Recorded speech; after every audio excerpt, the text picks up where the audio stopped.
हर हर महादेव।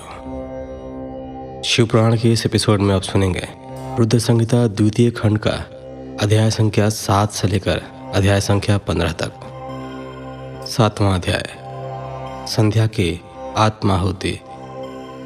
ब्रह्मा जी कहते हैं, नारद, जब भगवान शिव देवी संध्या को वरदान देकर वहां से अंतर्धान हो गए, तब संध्या उस स्थान पर गई जहां पर मुनि मेधातिथि यज्ञ कर रहे थे।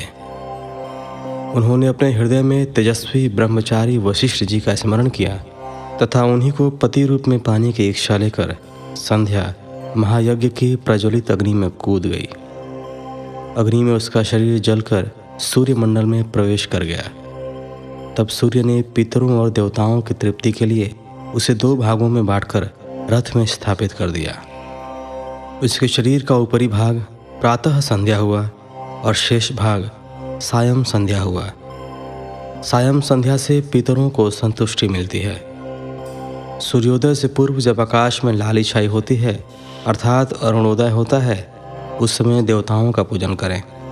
जिस समय लाल कमल के समान सूर्य अस्त होता है अर्थात डूबता है, उस समय पितरों का पूजन करना चाहिए।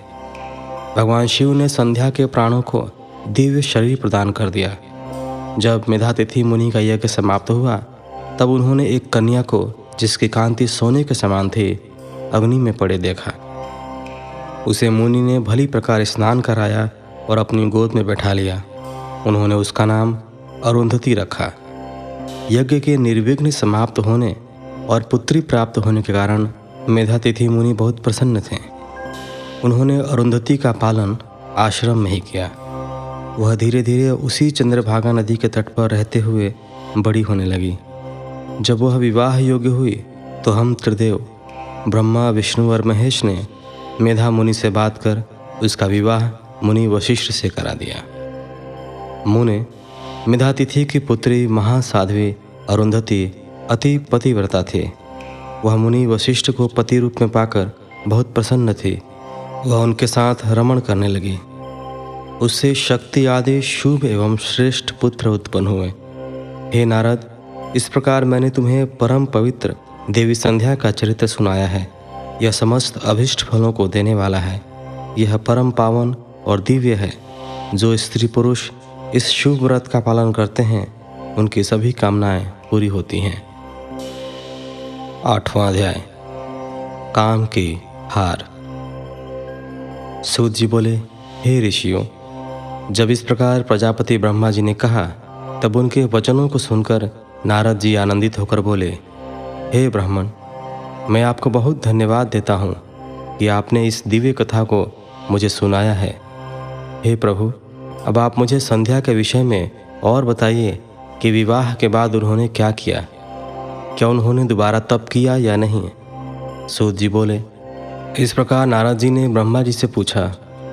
उन्होंने यह भी पूछा कि जब कामदेव रति के साथ विवाह करके वहाँ से चले गए और दक्ष आदि सभी मुनि वहाँ से चले गए, संध्या भी तपस्या के लिए वहाँ से चली गई, तब वहाँ पर क्या हुआ? ब्रह्मा जी बोले, हे श्रेष्ठ नारद, तुम भगवान शिव के परम भक्त हो। तुम इनकी लीला को अच्छी प्रकार जानते हो। पूर्व काल में जब मैं मोह में फंस गया, तब भगवान शिव ने मेरा मजाक उड़ाया। तब मुझे बड़ा दुख हुआ। मैं भगवान शिव से ईर्ष्या करने लगा। मैं दक्ष मुनि के यहाँ गया। देवी रति और कामदेव भी वहीं थे।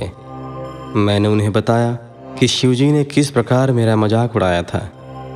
मैंने पुत्रों से कहा कि तुम ऐसा प्रयत्न करो जिससे महादेव शिव किसी कमनीय कांति वाली स्त्री से विवाह कर लें। मैंने प्रभु शिव को मोहित करने के लिए कामदेव और रति को तैयार किया। कामदेव ने मेरी आज्ञा को मान लिया। कामदेव बोले, हे ब्रह्मा जी, मेरा अस्त्र तो सुंदर स्त्री ही है, अतः आप भगवान शिव के लिए किसी परम सुंदरी की सृष्टि कीजिए। यह सुनकर मैं चिंता में पड़ गया। मेरी तेज सांसों से पुष्पों से सजे बसंत का आरंभ हुआ। बसंत और मलयानल ने कामदेव की सहायता की। इनके साथ कामदेव ने शिवजी को मोहने की चेष्टा की, पर सफल नहीं हुए। मैंने मरुत गणों के साथ पुनः उन्हें शिवजी के पास भेजा। बहुत प्रयत्न करने पर भी वे सफल नहीं हो पाए। अतः मैंने बसंत आदि सहचरों सहित रति को साथ लेकर शिवजी को मोहित करने को कहा। फिर कामदेव प्रसन्नता से रति और अन्य सहायकों को साथ लेकर शिवजी के स्थान को चले गए। 9वां अध्याय। ब्रह्मा का शिव विवाह है तो प्रयत्न। ब्रह्मा जी बोले, काम ने प्राणियों को मोहित करने वाला अपना प्रभाव फैलाया। बसंत ने उसका पूरा सहयोग किया। रति के साथ कामदेव ने शिवजी को मोहित करने के लिए अनेक प्रकार के यत्न किए। इसके फलस्वरूप सभी जीव और प्राणी मोहित हो गए। जड़ चेतन समस्त सृष्टि काम के वश में होकर अपनी मर्यादाओं को भूल गई। संयम का व्रत पालन करने वाले ऋषि मुनि अपने कृत्यों पर पश्चाताप करते हुए आश्चर्यचकित थे कि उन्होंने कैसे अपने व्रत को तोड़ दिया, परंतु भगवान शिव पर उनका वश नहीं चल सका। कामदेव के सभी प्रयत्न व्यर्थ हो गए। तब कामदेव निराश हो गए और मेरे पास आए और मुझे प्रणाम करके बोले, हे भगवान, मैं इतना शक्तिशाली नहीं हूँ जो शिवजी को मोह सकूँ। यह बात सुनकर मैं चिंता में डूब गया। उसी समय मेरे सांस लेने से बहुत से भयंकर गण प्रकट हो गए, जो अनेक वाद्य यंत्रों को जोर जोर से बजाने लगे और मारो मारो की आवाज़ करने लगे। ऐसी अवस्था देखकर कामदेव ने उनके विषय में मुझसे प्रश्न किया। तब मैंने उन गणों को मार नाम प्रदान कर उन्हें कामदेव को सौंप दिया और बताया कि ये सदा तुम्हारे वश में रहेंगे। तुम्हारी सहायता के लिए ही इनका जन्म हुआ है। यह सुनकर रति और कामदेव बहुत प्रसन्न हुए। काम ने कहा, प्रभु, मैं आपकी आज्ञा के अनुसार पुनः शिवजी को मोहित करने के लिए जाऊंगा, परंतु मुझे यह लगता है कि मैं उन्हें मोहने में सफल नहीं हो पाऊंगा। साथ ही मुझे इस बात का भी डर है कि कहीं वे आपके शाप के अनुसार मुझे भस्म न कर दें। यह कहकर कामदेव रति बसंत और अपने मारगणों को साथ लेकर पुनः शिवधाम को चले गए। कामदेव ने शिवजी को मोहित करने के लिए बहुत से उपाय किए, परंतु वे परमात्मा शिव को मोहित करने में सफल न हो सके।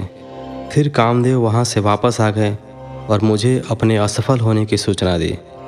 मुझसे कामदेव कहने लगे कि हे ब्राह्मण, आप ही शिवजी को मोह में डालने का उपाय करें। मेरे लिए उन्हें मोहना संभव नहीं है। 10वां अध्याय। ब्रह्मा विष्णु संवाद।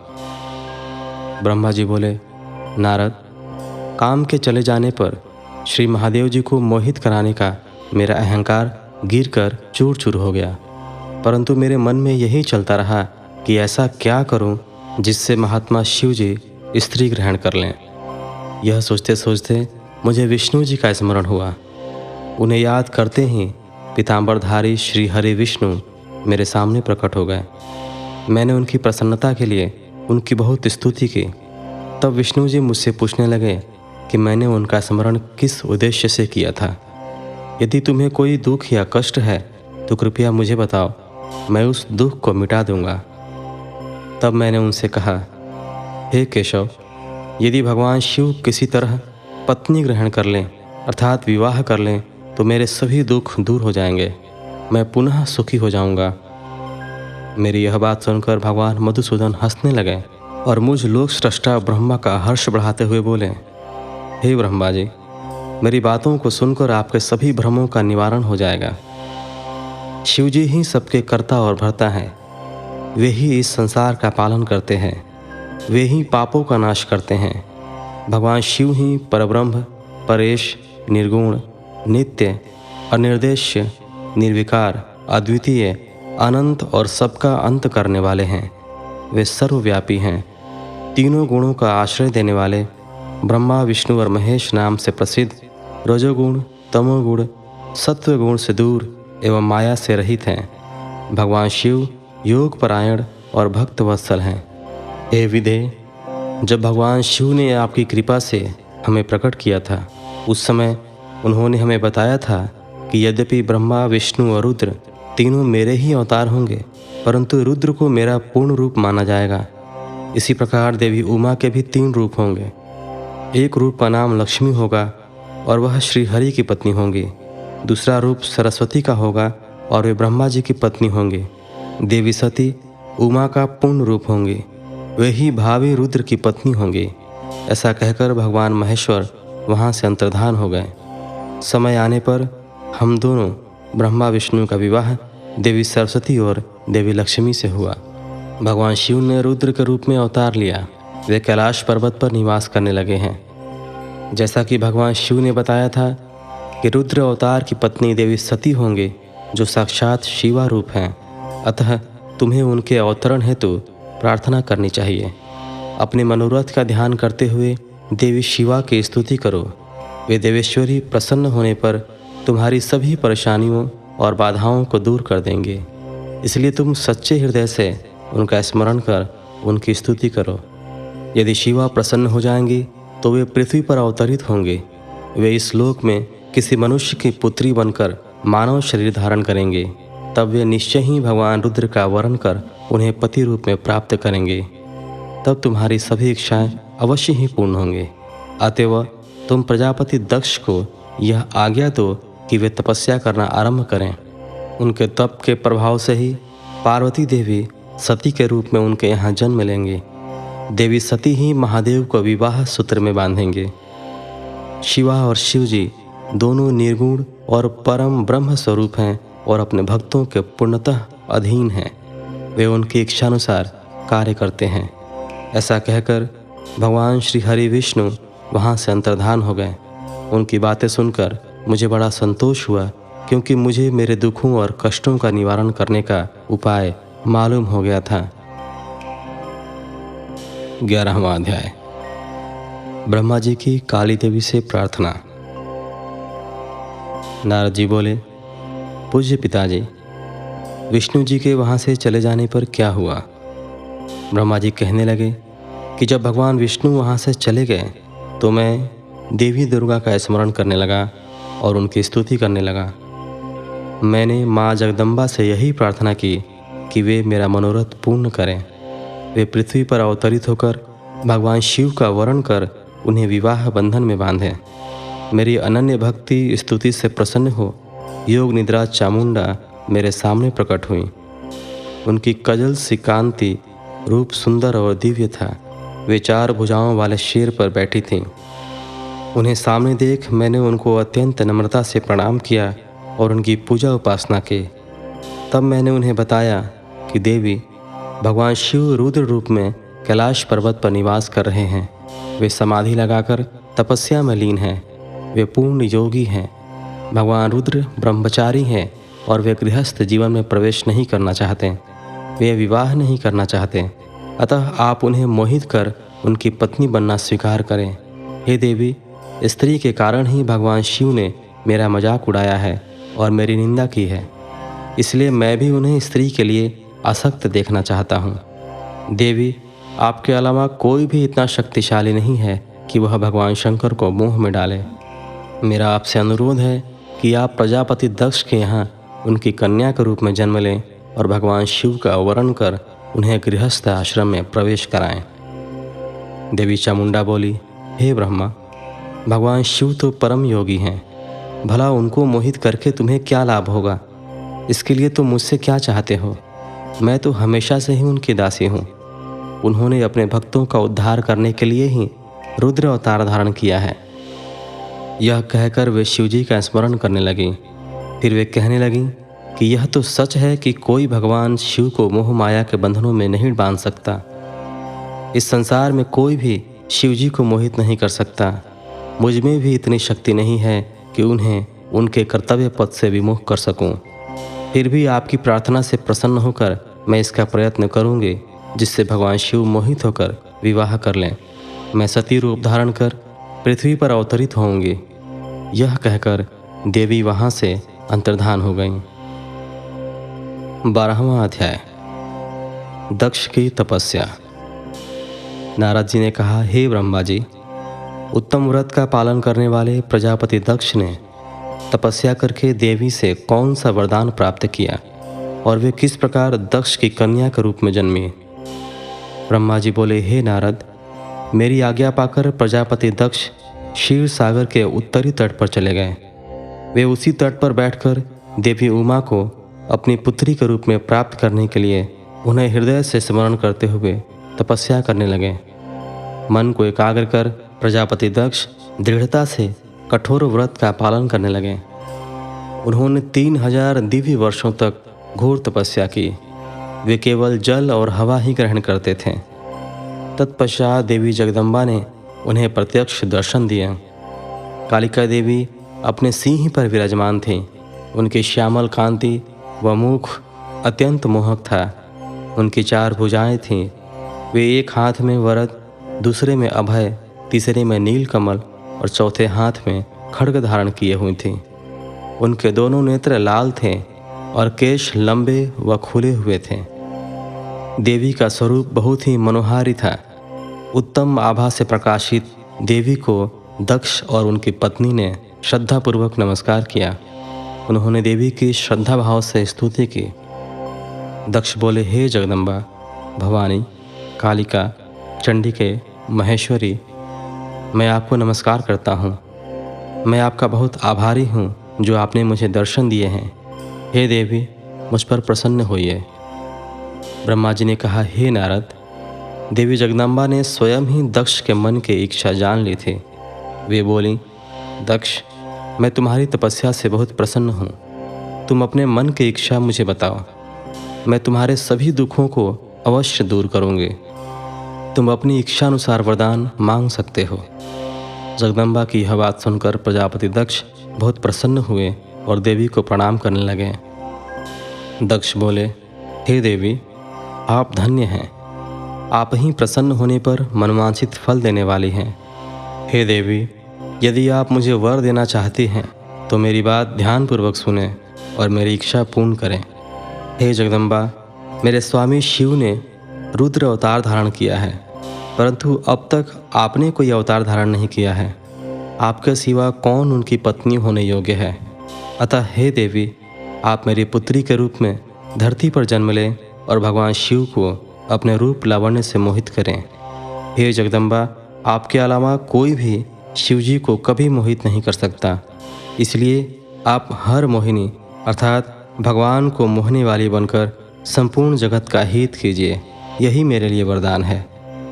दक्ष का यह वचन सुनकर जगदम्बिका हंसने लगी और मन में भगवान शिव का स्मरण कर बोली, हे प्रजापति दक्ष, तुम्हारी पूजा आराधना से मैं प्रसन्न हूँ।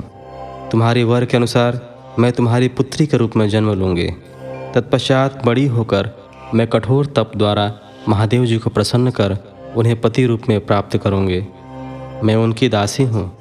प्रत्येक जन्म में शिव शंभु ही मेरे स्वामी होते हैं। अतः मैं तुम्हारे घर में जन्म लेकर शिवा का अवतार धारण करूँगी।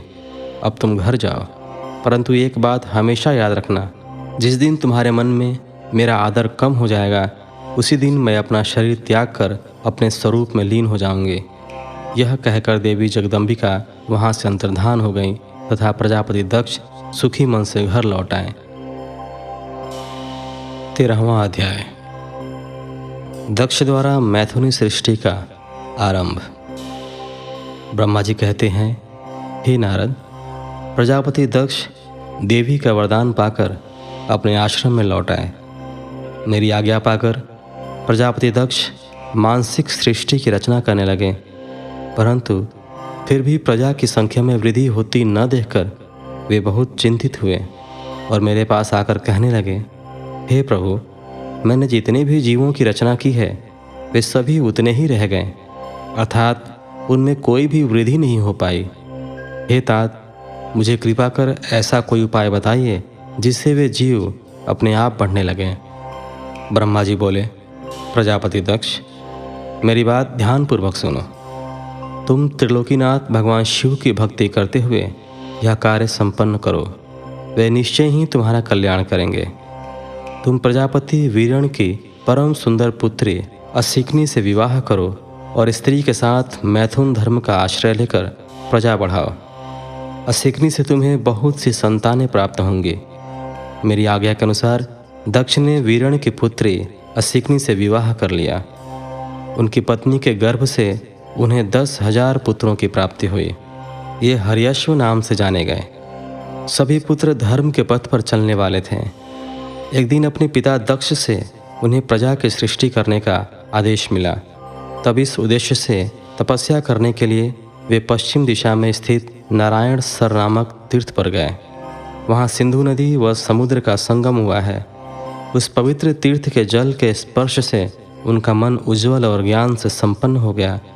वे उसी स्थान पर प्रजा की वृद्धि के लिए तप करने लगे।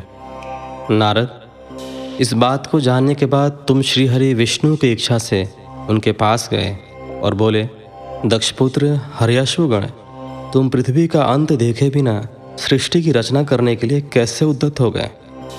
ब्रह्मा जी बोले, हर्यश्व बड़े ही बुद्धिमान थे। वे तुम्हारा प्रश्न सुनकर उस पर विचार करने लगे। वे सोचने लगे कि जो उत्तम शास्त्र रूपी पिता के निवृत्ति परक आदेश को नहीं समझता, वह केवल रजोगुण पर विश्वास करने वाला पुरुष सृष्टि निर्माण का कार्य कैसे कर सकता है। इस बात को समझकर वे नारद जी की परिक्रमा करके ऐसे रास्ते पर चले गए जहाँ से वापस लौटना असंभव है। जब प्रजापति दक्ष को यह पता चला कि उनके सभी पुत्र नारद से शिक्षा पाकर मेरी आज्ञा को भूलकर ऐसे स्थान पर चले गए जहाँ से लौटा नहीं जा सकता, तो दक्ष इस बात से बहुत दुखी हुए। वे पुत्रों के वियोग को सह नहीं पा रहे थे। तब मैंने उन्हें बहुत समझाया और उन्हें सांत्वना दी। तब पुनः दक्ष की पत्नी असिकनी के गर्भ से शबलाश्व नामक एक सहस्त्र पुत्र हुए। वे सभी अपने पिता की आज्ञा को पाकर पुनः तपस्या के लिए उसी स्थान पर चले गए जहाँ उनके बड़े भाई गए थे। नारायण सरोवर के जल के स्पर्श से उनके सभी पाप नष्ट हो गए और मन शुद्ध हो गया। वे उसी तट पर प्रणव मंत्र का जाप करते हुए तपस्या करने लगे। तब नारद, तुमने पुनः वही बातें जो उनके भाइयों को कही थी उन्हें भी बता दी और तुम्हारे दिखाए मार्ग के अनुसार वे अपने भाइयों के पथ पर चलते ऊर्ध्वगति को प्राप्त हुए। दक्ष को इस बात से बहुत दुख हुआ और वे दुख से बेहोश हो गए। जब प्रजापति दक्ष को ज्ञात हुआ कि यह सब नारद की वजह से हुआ है, तो उन्हें बहुत क्रोध आया। संयोग से तुम भी उसी समय वहां पहुंच गए। तुम्हें देखते ही क्रोध के कारण वे तुम्हारी निंदा करने लगे और तुम्हें धिक्कारने लगे। वे बोले, तुमने सिर्फ दिखाने के लिए ऋषियों का रूप धारण कर रखा है। तुमने मेरे पुत्रों को ठग कर उन्हें भिक्षुओं का मार्ग दिखाया है। तुमने लोक और परलोक दोनों के श्रेय का नाश कर दिया। जो मनुष्य ऋषि, देव और पितृ ऋणों को उतारे बिना ही मोक्ष की इच्छा मन में लिए माता पिता को त्याग कर घर से चला जाता है, सन्यासी बन जाता है, वह अधोगति को प्राप्त हो जाता है। हे नारद, तुमने बार बार मेरा अमंगल किया है, इसलिए मैं तुम्हें शाप देता हूँ कि तुम कहीं भी स्थिर नहीं रह सकोगे। तीनों लोकों में विचरते हुए तुम्हारा पैर कहीं भी स्थिर नहीं रहेगा, अर्थात तुम्हें ठहरने के लिए सुस्थिर ठिकाना नहीं मिलेगा। नारद, यद्यपि तुम साधु पुरुषों द्वारा सम्मानित हो, परंतु तुम्हें शोकवश दक्ष ने ऐसा शाप दिया जिसे तुमने शांत मन से ग्रहण कर लिया और तुम्हारे मन में किसी प्रकार का विकार नहीं आया। 14वां अध्याय, दक्ष की 60 कन्याओं का विवाह। ब्रह्मा जी बोले, हे मुनिराज, दक्ष के इस रूप को जानकर मैं उसके पास गया। मैंने उसे शांत करने का बहुत प्रयत्न किया और सांत्वना दी। मैंने उसे तुम्हारा परिचय दिया। दक्ष को मैंने यह जानकारी भी दी कि तुम भी मेरे पुत्र हो। तुम मुनियों में श्रेष्ठ एवं देवताओं के प्रिय हो। तत्पश्चात प्रजापति दक्ष ने अपनी पत्नी से 60 सुंदर कन्याएं प्राप्त की। तब उनका धर्म आदि के साथ विवाह कर दिया। दक्ष ने अपनी 10 कन्याओं का विवाह धर्म से, 13 कन्याओं का ब्याह कश्यप मुनि से और 27 कन्याओं का विवाह चंद्रमा से कर दिया। 2 भूतागिरस और कुशाश्व को और शेष 4 कन्याओं का विवाह ताक्षरी के साथ कर दिया। इन सबकी संतानों से तीनों लोक भर गए। पुत्र पुत्रियों की उत्पत्ति के पश्चात प्रजापति दक्ष ने अपनी पत्नी सहित देवी जगदम्बिका का ध्यान किया। देवी की बहुत स्तुति की। प्रजापति दक्ष की सपत्नी की स्तुति से देवी जगदम्बिका ने प्रसन्न होकर दक्ष की पत्नी के गर्भ से जन्म लेने का निश्चय किया। उत्तम मुहूर्त देखकर दक्ष पत्नी ने गर्भ धारण किया। उस समय उनकी शोभा बढ़ गई। भगवती के निवास के प्रभाव से दक्ष पत्नी महामंगल रूपणी हो गई। देवी को गर्भ में जानकर सभी देवी देवताओं ने जगदम्बा की स्तुति की। 9 महीने बीत जाने पर शुभ मुहूर्त में देवी भगवती का जन्म हुआ। उनका मुख दिव्य आभा से सुशोभित था। उनके जन्म के समय आकाश से फूलों की वर्षा होने लगी और मेघ जल बरसाने लगे। देवता आकाश में खड़े मांगलिक ध्वनि करने लगे। यज्ञ की बुझी हुई अग्नि पुनः जलने लगी। साक्षात जगदम्बा को प्रकट हुए देखकर दक्ष ने भक्ति भाव से उनकी स्तुति की। स्तुति सुनकर देवी प्रसन्न होकर बोली, हे प्रजापते, तुम्हारी तपस्या से प्रसन्न होकर मैंने तुम्हारे घर में पुत्री के रूप में जन्म लेने का जो वर दिया था वह आज पूर्ण हो गया। यह कहकर उन्होंने पुनः शिशु रूप धारण कर लिया तथा रोने लगीं। उनका रोना सुनकर दासियां उन्हें चुप कराने हेतु वहां एकत्र हो गईं। जन्मोत्सव में गीत और अनेक वाद्य यंत्र बजने लगे। दक्ष ने वैदिक रीति से अनुष्ठान किया और ब्राह्मणों को दान दिया। उन्होंने अपनी पुत्री का नाम उमा रखा। देवी उमा का पालन बहुत अच्छे तरीके से किया जा रहा था। वह बालकपन में बहुत सी लीलाएं करती थीं। देवी उमा इस प्रकार बढ़ने लगीं जैसे शुक्ल पक्ष में चंद्रमा की कला बढ़ती है। जब भी वे अपनी सखियों के साथ बैठती वे भगवान शिव की मूर्ति को ही चित्रित करती थीं। वे सदा प्रभु शिव के भजन गाती थीं, उन्हीं का स्मरण करती और भगवान शिव की भक्ति में ही लीन रहती। 15वां अध्याय, सती की तपस्या। ब्रह्मा जी बोले, हे नारद, एक दिन मैं तुम्हें लेकर प्रजापति दक्ष के घर पहुंचा। वहां मैंने देवी सती को उनके पिता के पास बैठे देखा। मुझे देखकर दक्ष ने आसन से उठकर मुझे नमस्कार किया। तत्पश्चात सती ने भी प्रसन्नतापूर्वक मुझे नमस्कार किया। हम दोनों वहां आसन पर बैठ गए। तब मैंने देवी सती को आशीर्वाद देते हुए कहा, सती, जो केवल तुम्हें चाहते हैं और तुम्हारी ही कामना करते हैं, तुम भी मन में उन्हीं को सोचती हो और उसी के रूप का स्मरण करती हो। उन्हीं सर्वज्ञ जगदीश्वर महादेव को तुम पति रूप में प्राप्त करो, वे ही तुम्हारे योग्य हैं। कुछ देर बाद दक्ष से विदा लेकर मैं अपने धाम को चल दिया। दक्ष को मेरी बातें सुनकर बड़ा संतोष एवं प्रसन्नता हुई। मेरी कथन से उनकी सारी चिंताएं दूर हो गईं। धीरे धीरे सती ने कुमारावस्था पार कर ली और वे युवा अवस्था में प्रवेश कर गईं। उनका रूप अत्यंत मनोहारी था। उनका मुख दिव्य तेज से शोभायमान था। देवी सती को देखकर प्रजापति दक्ष को उनके विवाह की चिंता होने लगी। तब पिता के मन की बात जानकर देवी सती ने महादेव को पति रूप में पाने की इच्छा अपनी माता को बताई।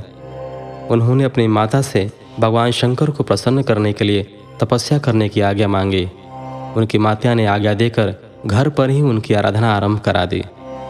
अश्विन मास में नंदा अर्थात प्रतिपदा, षष्ठी और एकादशी तिथियों में उन्होंने भक्तिपूर्वक भगवान शिव का पूजन कर उन्हें गुड़, भात और नमक का भोग लगाया व नमस्कार किया।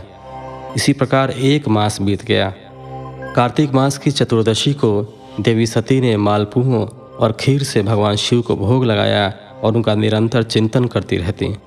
मार्गशीर्ष मास के कृष्ण पक्ष की अष्टमी को वे तिल, जौ और चावल से शिवजी की आराधना करती और घी का दीपक जलाती। पौष माह की शुक्ल पक्ष सप्तमी को पूरी रात जागरण कर सुबह खिचड़ी का भोग लगाती। माह की पूर्णिमा की रात भर वे शिव आराधना में लीन रहती और सुबह नदी में स्नान कर गीले वस्त्रों में ही पुनः पूजा करने बैठ जाती थीं।